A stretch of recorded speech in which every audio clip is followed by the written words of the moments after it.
Nunot sa nasinating kadaot sa Bagyong Odette, Office of the Civil Defense 7, subling mihimugat nga dili luwas ang pagpuyo sa mga coastal areas ug sa mga Gagmay'ng Isla. Siluan mayroon din sa detalye.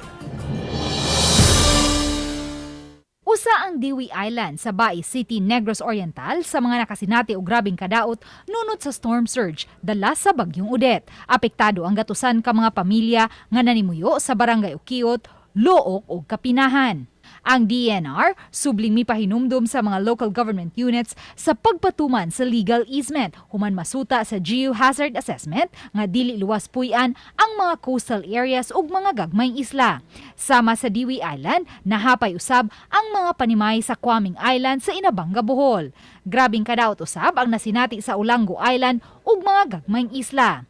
Sa Alegria, nagbutang na og no-build zone sa upat ka mga coastal barangays nga nahiagom og grabing kadaot. By law kasi, you could not own an island or islets. But there are other islands na naging barangay na pagkatapos overpopulated. And these are the things na nire-review natin. May courtesy call sa OCD-7 ang mga representante sa United Nations Office for the Coordination of Humanitarian Affairs. Diin gituki atol sa tigom ang overall status sa Region 7 sa Odette response ug ubang mga panginahanglan niini. Uban ni Marlon Melgazo, Luan Merondina, Balitang Bisdak.